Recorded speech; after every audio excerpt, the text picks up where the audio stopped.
Shalom, shalom. First and foremost, I want to give all praise, honor, and glory to Yahweh, Bahashem, Yahweh Shai, Bahashem, Rakah HaKodash. Double honors to the elders and bishops of Great Millstone who teach and rule well. Salutations to beloved prophets and brothers who continue to teach and exhort the sheep, and to all the hopeful elect, continue to abound and eat this word. Today's epistle is going to be titled, Eat This Bread, Drink This Cup. Are we doing so worthily or unworthily? We'll go through some scriptures and inspect what is being said so we can self-evaluate to make sure that we are being partakers of eating this sacrificial lamb, this bread, and drinking the cup of Hamashiach worthily, the cup of suffering.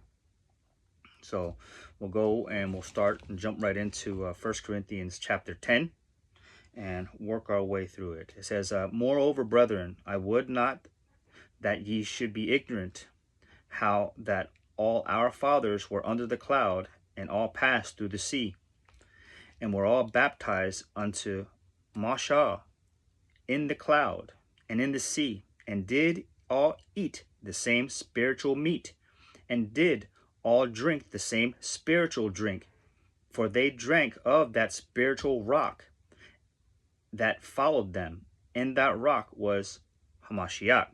So as it was in the beginning in the first Exodus, the spirit of Hamashiach was upon our forefathers, and they did eat.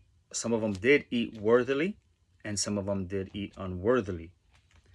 So verse 5, But with many of them Yahweh was not well pleased, for they were overthrown in the wilderness.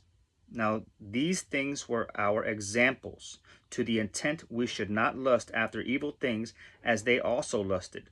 So as we look at this blueprint of what has overthrown our forefathers in the wilderness the first time, when judgments were ensued to have our people released back into their natural lands, we can see how some of them were overthrown because they still held on to things that were supposed to be purged out of us. So again, some of them ate worthily of this sacrificial communion, and some of them ate not. Some of them ate worthily, and some of them did not. Salakia. Verse 7, Neither be ye idolaters, as were some of them. As it is written, the people sat down to eat and drink, and rose up to play.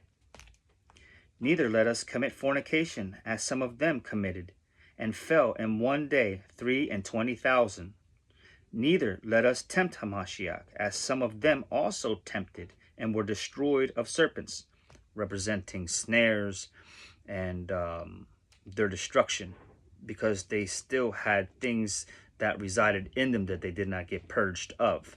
When we eat this bread of Hamashiach and partake in his cup of suffering, we are also dead to this world, as he is dead. So as he is now risen, we are going to be risen with him, because we have put off the old ways, the carnal lust in the flesh, all the things that we idolize, all the things that we look for refuge and safety.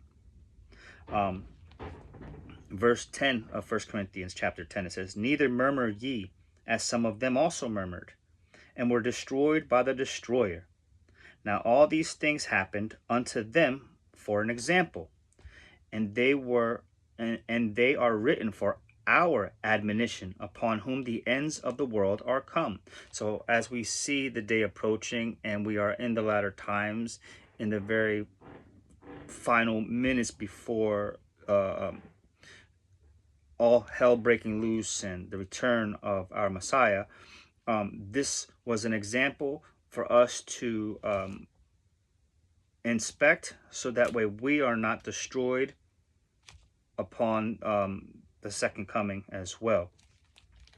Verse 12, Wherefore let him that thinketh he standeth take heed lest he fall. Don't be so sure that your calling and election is sound, that you are somehow saved. because this is a second by second refinement, always looking inward to make sure that you are aligning yourself to the spirit of Hamashiach. You know, do you really want, you know, what we're asked to pray for? Do you really want out of your captivity, or are you going to go a lusting after the melons, the leeks, and the fish? Are you going to seek refuge from something that could ultimately destroy you, like Lot's wife? Verse 13, there have no temptation taken you but such as in common to man. There's not nothing new under the sun that has taken man from temptation. But Yahweh is faithful, who will not suffer you to be tempted above that ye are able. He will always give you a way out of your temptation or your trial, whatever you're going through.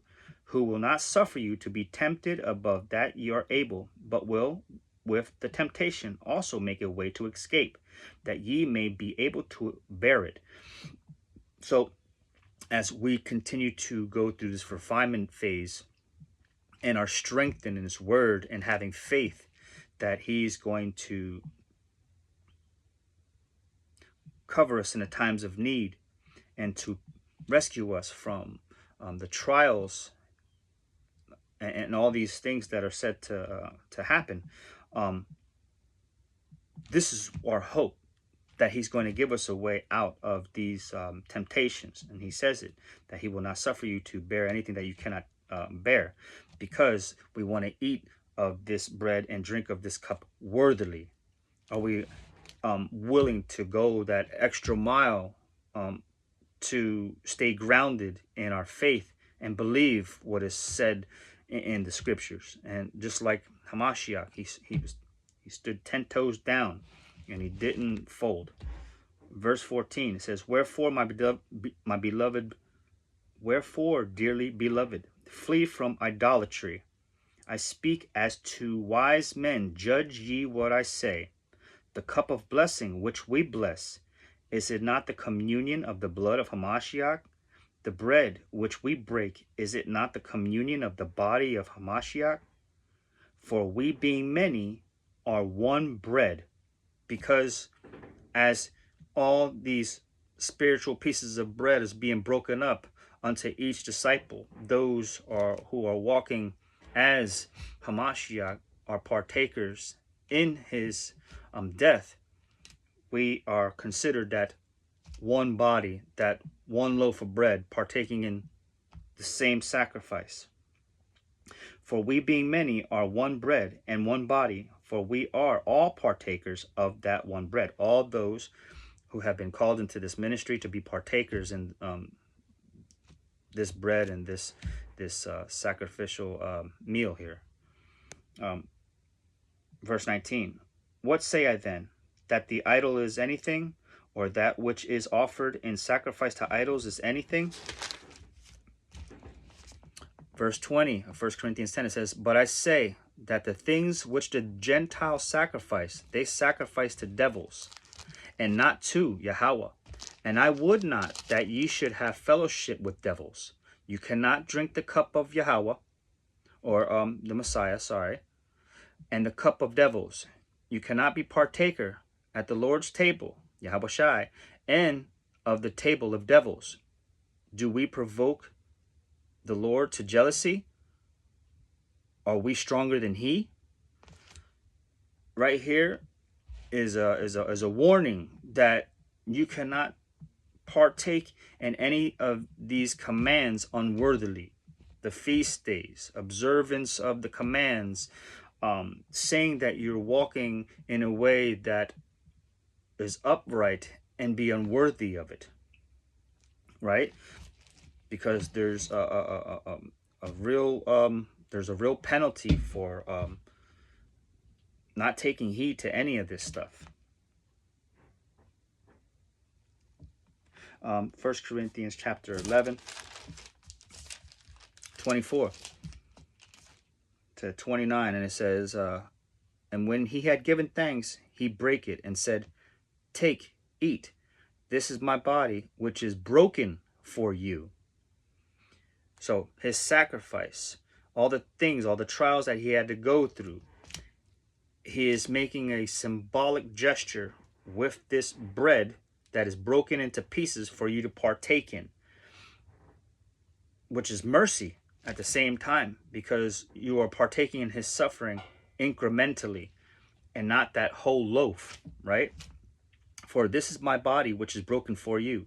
This do in remembrance of me. So as you go through these trials, these sufferings, those that hate you and scorn you and call you all manner of wickedness, and you are chastised, and people separate themselves from you, this is you partaking in that bread worthily and drinking of that cup worthily, that cup of suffering, because the sacrifice that the Gentiles, the unworthy, offer up unto devils, are partaking in it unworthily. Even though they may be practicing what is said in this book, they are partaking in this communion unworthily. Unworthily. Verse 25. After the same manner also he took the cup, which he had supped, saying, This cup is the New Testament in my blood. This do ye as often as you drink it in remembrance of me. For as often as you eat this bread and drink this cup, as often as you go through these sufferings and these refinement processes, these chastisements to purge you, to eat this worthily, not like our forefathers did in the wilderness, where they did all manner of wickedness. They rose up to play. They didn't take this seriously. You do show the Lord's death till he come. Because now you are being very set apart. You are now buried in death with him. You have purged yourself. Your spirit has been removed from the spirit of Babylon. Right? This is what is being suggested. Continuing on. Wherefore, whosoever shall eat this bread and drink this cup of the Lord unworthily, Yahushai, shall be guilty of the body and blood of Yahushai. This is making reference into, Yahushai. But let a man examine himself, and so let him eat of that bread and drink of that cup. For he that eateth and drinketh unworthily eateth and drinketh damnation to himself, not discerning the Lord's body. You're not taking into account that you're causing others to stumble as well, because you are now partaking in sacrificial sacrifices of devils, because this is we are supposed to take on the sufferings of Hamashiach, to be covered in his blood. There's no way around it, and it's what's asked of us, because it's our sacrificial duty to offer up ourselves, just as he did as well, so that way we may receive that cover, to be blameless and spotless, right? 2 Peter, we'll go into 2 Peter. Are we eating and drinking this worthily? 2 Peter chapter 2, verse 9 to 14, it says, And Yahweh knoweth how to deliver the godly out of temptations, and to reserve the unjust until the day of judgment, to be punished. But chiefly them that walk after the flesh in the lust of uncleanness, and despise government, presumptuous, are they self-willed. They are not afraid to speak evil dignities. These are those that are partaking in this ministry unworthily, not eating the bread and drinking of that cup. Whereas angels, which are greater in power and might, bring not railing accusations against them before Yahweh. But these are as natural brute beasts, made to be taken and destroyed. Speak evil of the things that they understand not, and shall utterly perish in their own corruption. They mock and scoff at the prophets. They don't receive the word, because they understand them not. These are those that are continuing to offer themselves up unto the altars of Baal, right? Molech. 2 Peter 2 and verse 13, it says, and shall receive the reward of unrighteousness, as they that counted pleasure to riot in the daytime, right? They don't take advantage of this window of mercy being opened up unto them, but they continue, to jump up in joy and have a good time when they're not really partaking in the cup of suffering like Hamashiach did. Continuing on in verse 13 of 2 Peter, it says, spots they are, and blemishes, sporting themselves with their own deceivings, while they feast with you, having eyes full of adultery, and that cannot cease from sin, beguiling unsatiable souls, a heart that they have exercised with covetous practices, cursed children. They're cursed children. These are spots. These are spots. And in particular in the feast days, because as we have feast days approaching, and we are to be partakers in what is asked of us, to observe these moeds and these holy assemblies, not to have feasts, not to have spots in your feast days, because they are in itself sacrifices of praise and time to be joyful, offering that up unto our Father, as as we're commanded. And we want to make sure that we're spotless and blameless in these matters, and we don't want to be offering up things unworthily. We want to make sure that we're clean and don't have any spots in our feast days, right? Let's go to Jude.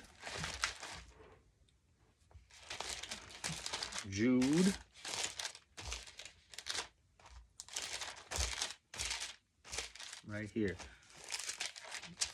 Jude, verse 12 and 13.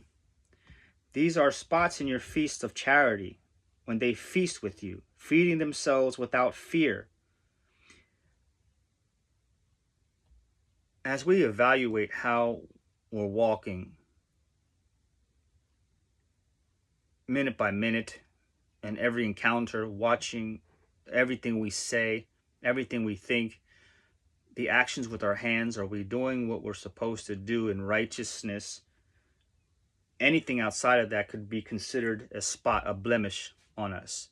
And if we are going into these feasts, these assemblies, our Sabbaths, with spots on us, we're not going to be considered clean, and he will not accept anything that is with spot and a blemish on it. So let me continue on. Verse 12 of Jude, it says, these are spots in your feasts of charity, when they feast with you, feeding themselves without fear. Clouds they are without water, carried about of winds. Trees whose fruit withereth without fruit, twice dead, plucked up by the roots. Raging waves of the sea, foaming out of their own shame. Wandering stars, to whom is reserved the blackness of darkness forever. These are those who continue to walk unworthily and being partakers of that death of Hamashiach Yahushai. These are those that are not showing themselves approved and abstaining from the ways of this world, but actually are being partakers of this world, eating of the sacrifice of devils as well, having one foot in and one foot out. You have to be totally all in or all out, hot or cold. You decide how you want to walk this walk, and he's extending mercies, and he's extending his prophets and messengers unto those that to receive his word and eat of it worthily.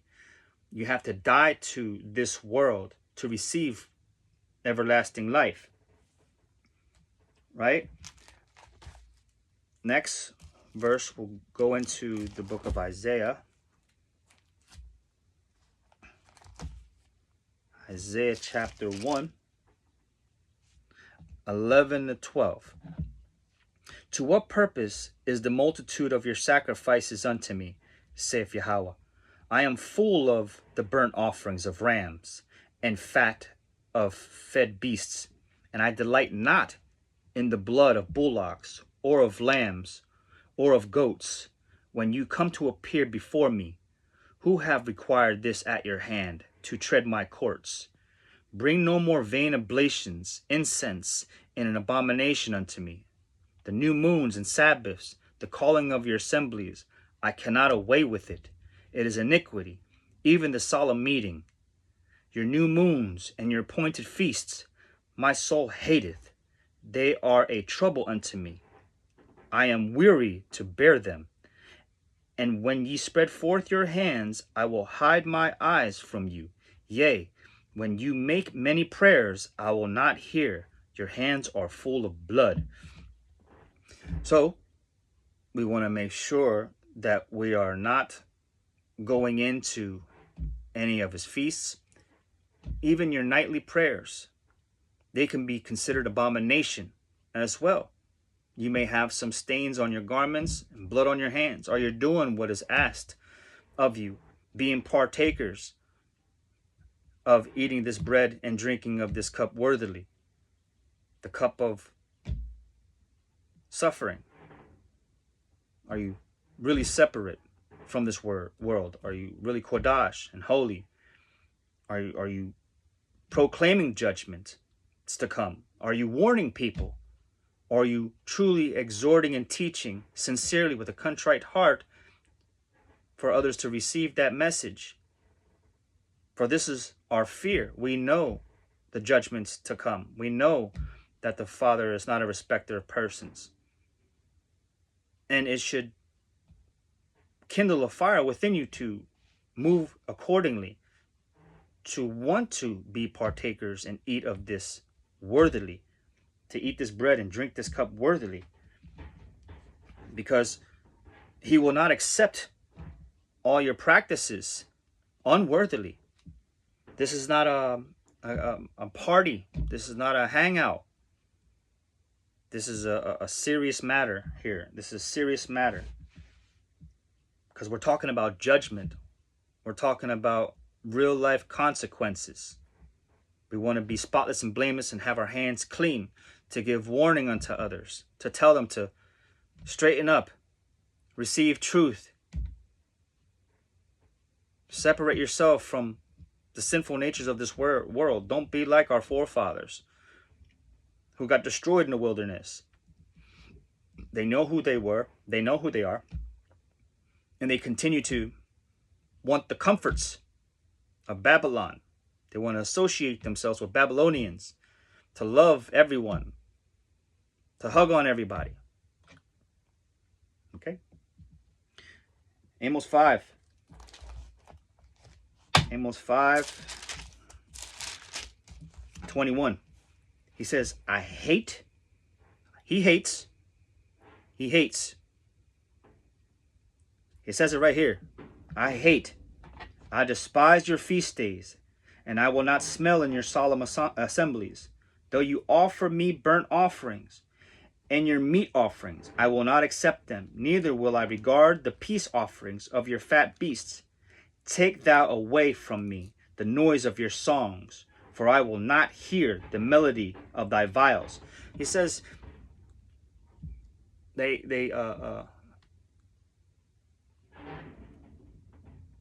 forgot how it went, but he says they speak as though they love him, but their heart is far from him. Salakia, I didn't have that written down, but basically he's saying that no matter, what you think you're doing in your own righteousness, I'm not going to accept anything, because your heart is impure. You're doing everything out of an impure heart. You're calling yourself righteous and being a judge unto others when you yourself are condemned already. He said, don't be so sure of yourself. We already read that in 1 Corinthians. Don't be so sure of yourself. We'll go to Micah. Micah 6. Micah 6, 6 to 8. It says, Wherewith shall I come before Yahweh and bow myself before the Most High? Shall I come before him with burnt offerings, with calves of a year old?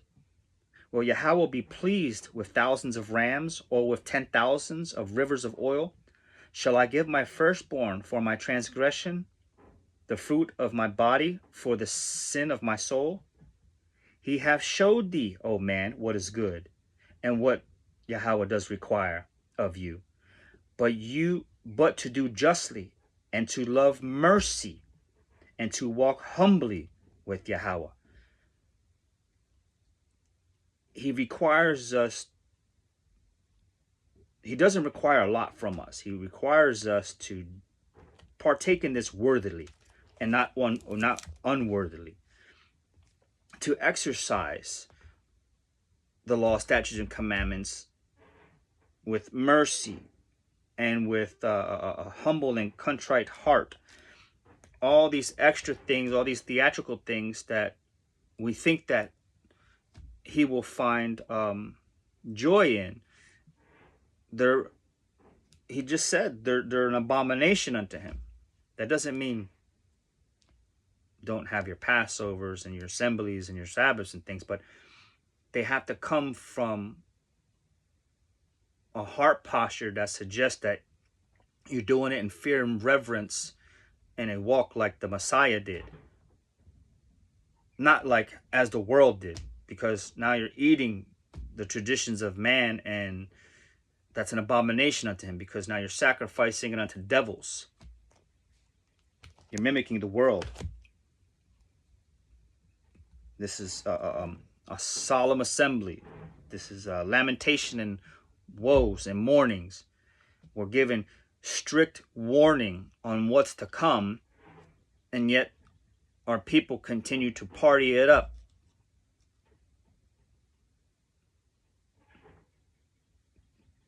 Counting yourself to be worthy of salvation? Putting on royal garments and crowning yourselves before he does? That's craziness. That's craziness. Giving yourself titles.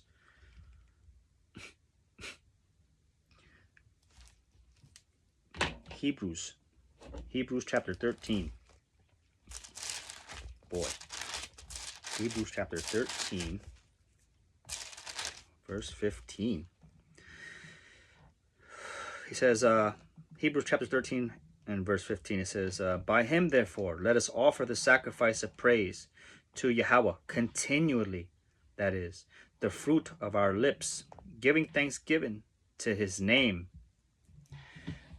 The sacrifices that he wishes for us to bestow and to practice is to have joy in the comforts of his truth, and to be separate from the comforts and the joys of this world. Because the cup of suffering comes with refinement. And a lot of people do not want to go through that cup of suffering, of being refined. Because it's maybe not so pleasant. But this is partaking in that communion, that new covenant in the blood, to make you clean, to make you righteous. So I pray that this was helpful. I just want to encourage those listeners on the other side of this to be mindful of your actions and your ways, and to continue to wash and purge the things that are not pleasing to the Father. By all means, keep him at the forefront of your mind and the severity of this walk, so we may have that covering when the Lord's wrath is poured out in full measure. Until the next time, Shalom.